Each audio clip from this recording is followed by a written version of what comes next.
Advocate George Bezos, lawyer for the Hani family, continued his relentless cross-examination of former Conservative Party parliamentarian Clive Derby-Lewis.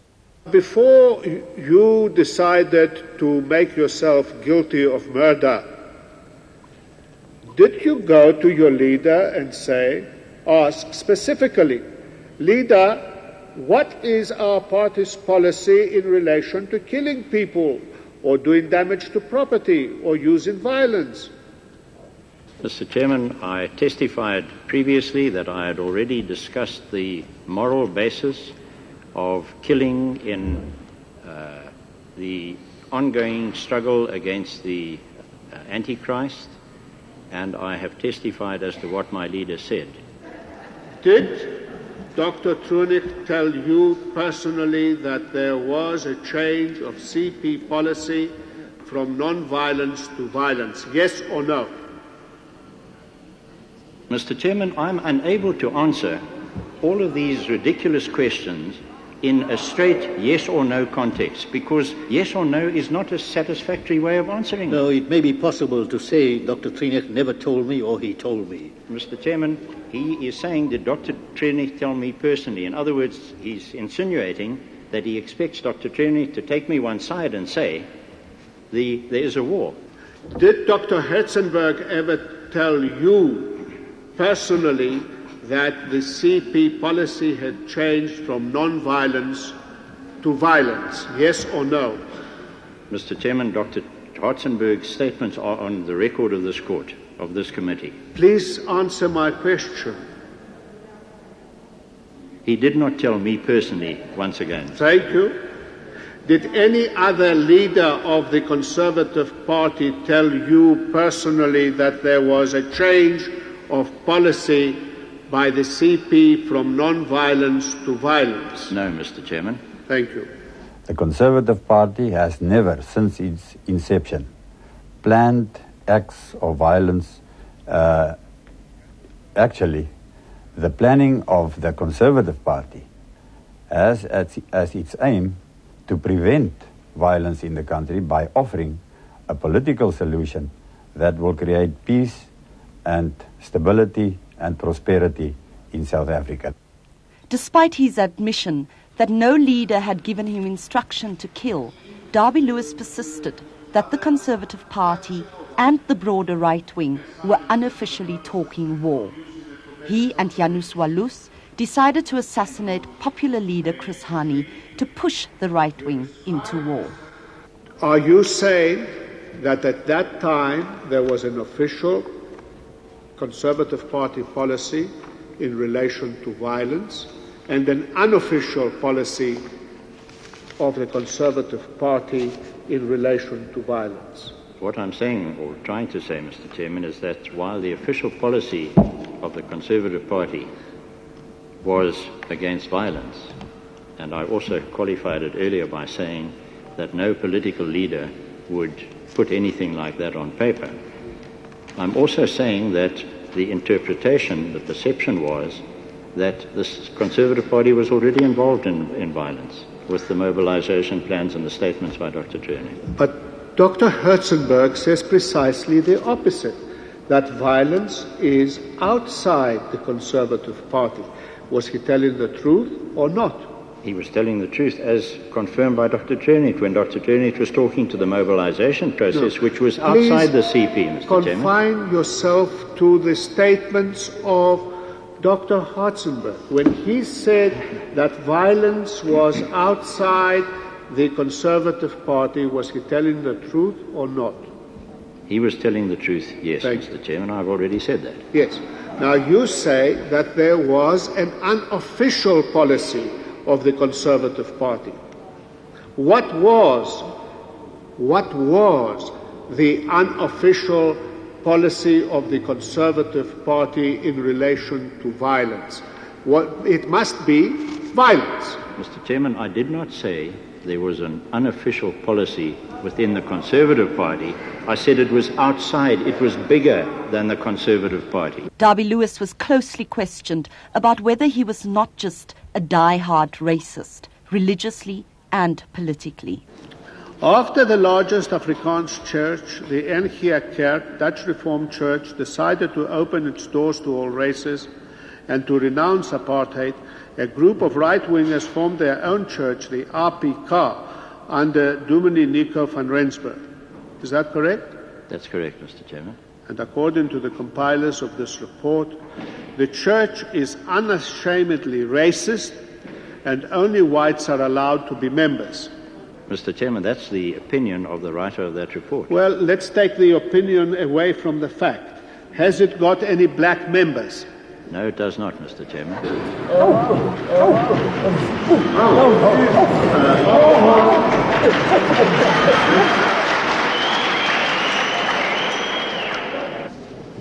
This church that you belong to, did you go to it the day after the murder?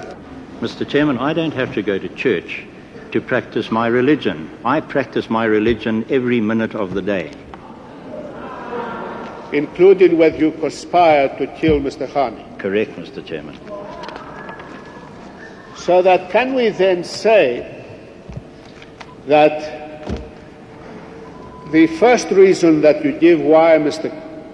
Hani was killed by you was because you wanted to kill the Antichrist and save South Africa? The first paragraph reads as follows, Mr. Chairman: to strike a blow for Almighty God and Christianity against the Antichrist communism in the form of the leader of the SA Communist Party. Nothing about South Africa. So that it was an entirely religious and not a political motive. Mr. Chairman, with respect, I think I've answered that trend of question. Confronted with past gems, such as his statement that it was a fact that white people were more technologically advanced than black people, Darby Lewis denied that he was a racist. I am not a racist. I do not hate black people. I don't hate yellow people. I don't hate Greeks. I don't hate anybody. But I'm very proud of the fact, Mr. Chairman, that I'm an Afrikaner and I love my people. He also testified that there are cultural differences between whites and blacks, and that it is a fact that blacks like to make babies. Is it not a racist remark again? Mr. Chairman, let me repeat what has been read. I also, and I'm going to say it in English, he also testified that there are cultural differences between blacks and whites. Is that racist? Or that's not the part you're talking about? No. You're talking about the further part, and it is a fact that black people like to have babies. Mr. Chairman, is that not a fact?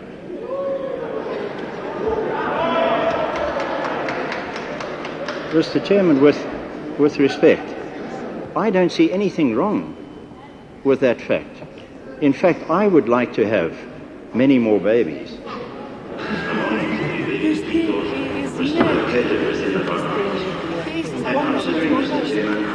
You killed a person as an act of war who 4 days before his death was calling among a multitude of people for peace, Mr. Darby Lewis. Mr. Chairman, he called among a multitude of his people. He didn't phone me up and say, listen, I'm going to make this speech. He didn't phone...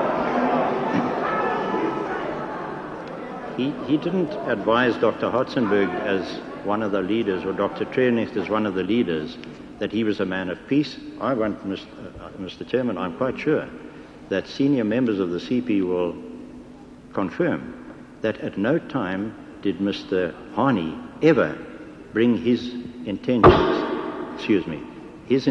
to the attention of the Conservative Party or the right. Michael, we're sitting here with lunatics. You saw, did you, Mr. Darby Lewis, the late Mr. Hani calling for peace and for the success of the negotiations. That is the man that you killed, Mr. W. Yes, Mr. Chairman. Mr. W. Lewis, you made an attempt to apologize. Firstly, in your statement, where you actually apologized to the people on your side and the trouble that you gave by your arrest. Is that correct? Yes, that's correct, Mr. Chairman. No apology for the killing of Mr. Hani? No, Mr. Chairman. Have you apologized about wasting a valuable life that may have made a valuable contribution to the people of South Africa, Mr. Darby Lewis? Mr. Chairman, with respect, may I ask, is this a condition, and is this something over which the committee should then be subjected to evidence? My impression was that an apology was not necessary and not part of the whole function of this committee. Well, Mr. Bezos, the Act doesn't require an applicant to apologize for what he did. He's required to make a full disclosure of what he did. I'm not asking as a question of law. I am asking as to whether this person that is before you has ever expressed regret for killing a person who could have made a valuable contribution to the political life of this country or not? Mr. Chairman, no. How can I ever apologize for an act of war? War is war. I haven't heard the ANC apologizing, the perpetrators of these deeds apologizing for killing people in pubs and blowing them up in wimpy bars. I've heard no apologies for that, Mr. Chairman. Those people are just as important as Mr. Hani was.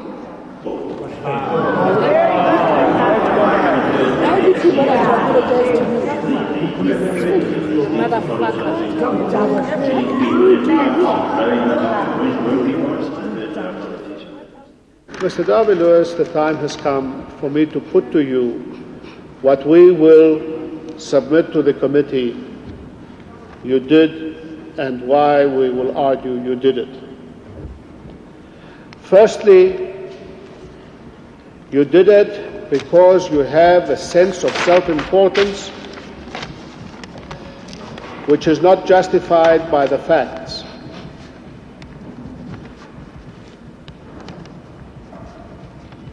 That you had no authority from any political party, liberation movement, or organ of state to commit the murder that you committed. Do you agree with me so far? Mr. Chairman, I'm not prepared to comment on this because these statements are so ridiculous that they don't deserve comment. Well, you say no comment. Very well, I can carry on. Thirdly, Mr. Chairman. Thank you. Pleasure. That you did not act alone with Mr. Walus, and that you acted together with your wife and a number of people, including those who reconnoitered the houses of the people on the list, supplied you with a gun and a silencer,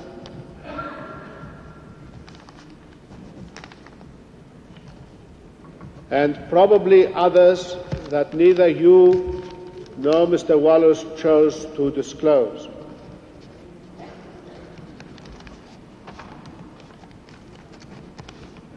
That your act is completely out of proportion to any harm done to you or to anyone else,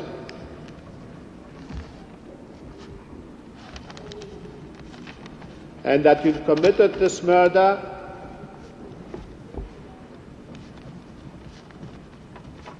when you saw that your racist policies had no chance of success because the country was about to enter into a historical settlement in which racism would play no part. I just want to say that I've already commented on the first two, Mr. Chairman, and my comment applies similarly equally to the other two. It's nonsense.